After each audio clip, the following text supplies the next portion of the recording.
Now it is, and the Leafs win the draw. Shot by Benoit, scores! Benoit!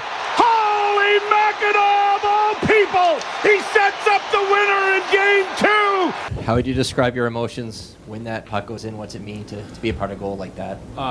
Didn't quite know how to react, to be honest. I just lifted both of my arms and didn't move, and I saw those guys coming towards me, so good feeling. Simon Benoit just did something that left the entire hockey world speechless. The undrafted defenseman who scored only twice in his NHL career somehow became Toronto's overtime hero. Nobody saw it coming. Not the Senators, not the fans, not even Benoit himself. His reaction says it all. I didn't quite know how to react. Just lifted both my arms and didn't move. The undrafted defenseman, known more for his fists than his finesse, just delivered one of the most unexpected moments of the playoffs. Simon Benoit, who scored just twice in his NHL career, ripped home an overtime winner that now has the Maple Leafs up 3-0 in their series against Ottawa.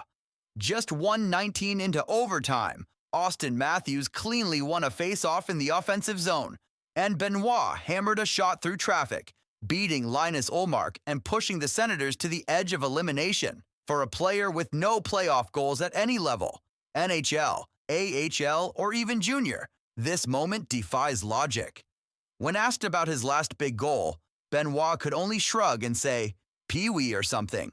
Pardon? What would be second? Second biggest goal? Biggest goal of your life. Probably like Pee-wee or something.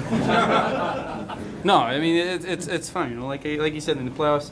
His Hockey DB page reads more like an enforcer's than a scorer's, built on blocked shots and bruises, not offensive highlights. And yet, in the most important game of the series, he became the hero. Off the ice, Benoit's life has been equally chaotic.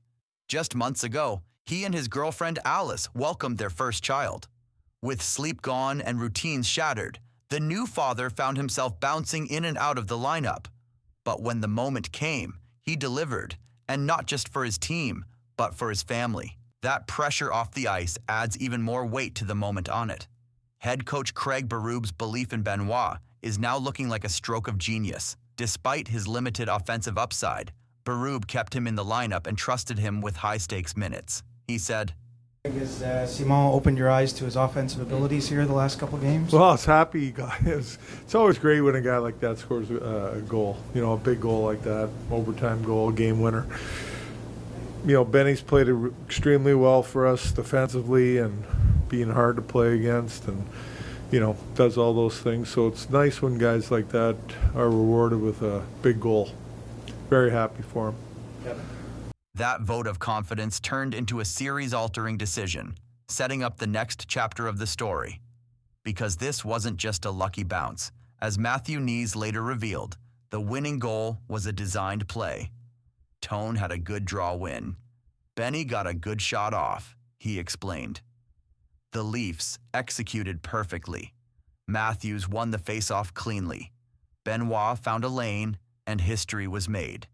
And with that, the unexpected hero continues to write an even more unlikely script.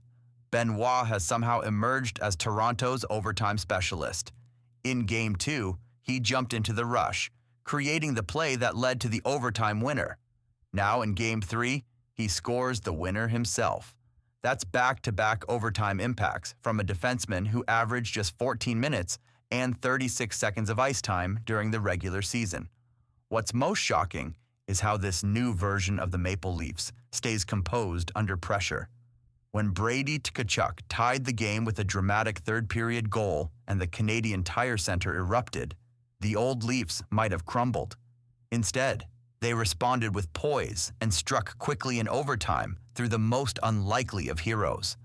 The bilingual defenseman couldn't have written a better script, scoring his biggest goal in a bilingual city.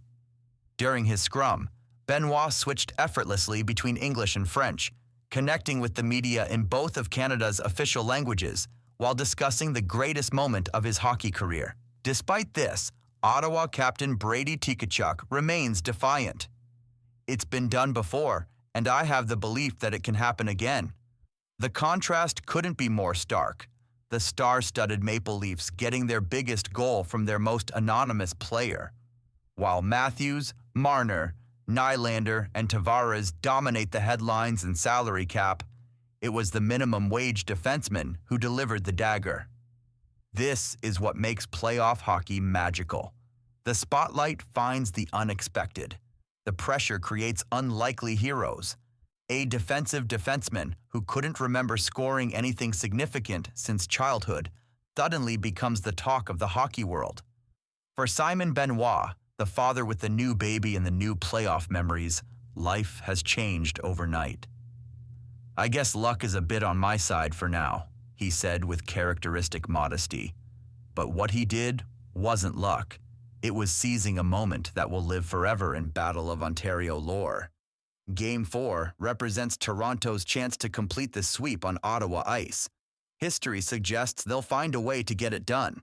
And if recent trends continue, don't be surprised if Simon Benoit, hockey's newest clutch performer, somehow finds himself in the middle of it all again. Away, and he sets up Lorentz. Scores! Short-handed! Steven Lorentz!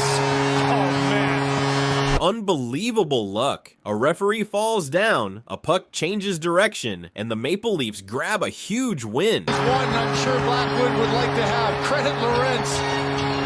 Sutherland tried to get out of the way, thought it was maybe going up into his head, and then lost his balance. And have you ever been playing street hockey when something totally unexpected happens? Maybe a car drove by, or a dog ran through the game and everything changed in a split second. Well, something just like that happened in a real NHL game between the Toronto Maple Leafs and the Colorado Avalanche. Except this time, it was a referee who took a tumble and completely changed the game. It was an ordinary Wednesday night at Scotiabank Arena in Toronto. The Maple Leafs were playing against one of the best teams in hockey, the Colorado Avalanche. The game was super close, tied 1-1 early in the third period. The Maple Leafs were in trouble. They had too many players on the ice. That's a no-no in hockey, so they got a penalty. This meant the Avalanche, with their amazing players like Nathan McKinnon and Cale Makar, had a power play and a really good chance to score. Things weren't looking good for Toronto. The Avalanche had already taken way more shots than the Maple Leafs. If it wasn't for Toronto's goalie, Joseph Woll, who was making save after amazing save, Colorado would have been winning by a lot more. Then something totally weird happened that nobody could have expected. The puck was behind the Toronto net. Maple Leafs defenseman Simon Benoit grabbed it and fired it down the ice to waste some time off the penalty. Normally, this puck would have traveled all the way down the ice, but referee Kelly Sutherland was standing near the center of the rink. He saw the puck coming at him and tried to jump out of the way, but oops! He lost his balance and fell right on his behind. The puck hit him and bounced in a completely different direction than everyone expected. "I'm not sure what happened with the ref," said Maple Leafs forward Steven Lorentz after the game. "I saw him go down a little bit and saw the puck squirt loose, so I thought I might as well reroute." Lawrence, who grew up as a huge Maple Leafs fan just 60 miles away from Toronto, quickly changed direction, grabbed the loose puck, and zoomed down the left side of the ice. With a perfect shot, he fired the puck right into the top corner of the net, past Colorado's goalie, Mackenzie Blackwood. Goal! And not just any goal. A short-handed goal. That means Toronto scored while they had fewer players on the ice because of their penalty. That almost never happens. The crowd went wild. Lawrence dropped to one knee and pumped his fist in celebration. It was like something out of a movie or a dream. "Oh man, you can't possibly make this up," said former NHL goalie Brian Boucher, who was announcing the game on TV. Even Toronto's goalie Joseph Woll couldn't believe what he had seen. "I mean, I'll take it for sure," he said with a laugh after the game. Bounces happen. It was unfortunate for them, but it was nice to be on the right side of it. The Avalanche coach Jared Bednar was obviously not as happy. "That one was a little strange," he said, "and it couldn't have come at a worse time." The Maple Leafs held on to win the game 2-1, stopping Colorado's impressive streak of 9 games with at least 1 point. The win was super important for Toronto because it moved them into a tie for first place in their division with the Florida Panthers. Both teams now have 85 points, just ahead of the Tampa Bay Lightning with 83. For Lorentz, scoring the winning goal while wearing the Maple Leafs jersey was a dream come true. "It's surreal every game," he said. "I take pride pulling on that jersey every single game, and I mean that." I talk to myself about that. You know, scoring a goal like that tonight, you think of just being a little kid jumping into the glass. It's definitely cool. None of this would have happened without the amazing Joseph Woll in goal for Toronto. He stopped 38 shots from the Avalanche, many of them super hard to save. With the playoffs coming up next month, Woll is showing he might be the goalie the Maple Leafs need to go far. I thought it was a great team win for us, Woll said. I thought we did a great job of locking it down after we scored that go-ahead goal. That's a really good team over there. Just a big win. So remember, kids, next time you're playing hockey and something unexpected happens, like a referee falling down, keep your eyes open. You never know when a lucky bounce might give you a chance to be the hero, just like Steven Lawrence was for the Toronto Maple Leafs. Gloves are off. This is reminiscent of the old days. The big boys have come to play. McDavid scores. Remember the Winnipeg Jets from a couple months ago?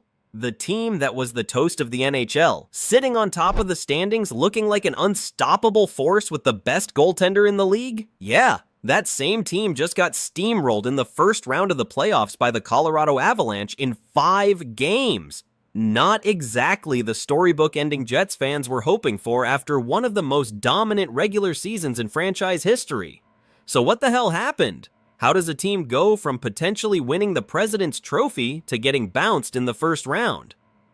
Let's take a deeper look at the collapse of the Winnipeg Jets and try to make sense of this playoff disaster. First, let's remember just how good this Jets team was in the regular season. At the All-Star break, Winnipeg was 32-9-5, good for 69 points in just 46 games. They were on pace for 123 points, which would have been the best in franchise history by a country mile. Connor Hellebuyck was putting up video game numbers with a .25 save percentage and multiple shutouts. This team looked like they were built for a deep playoff run.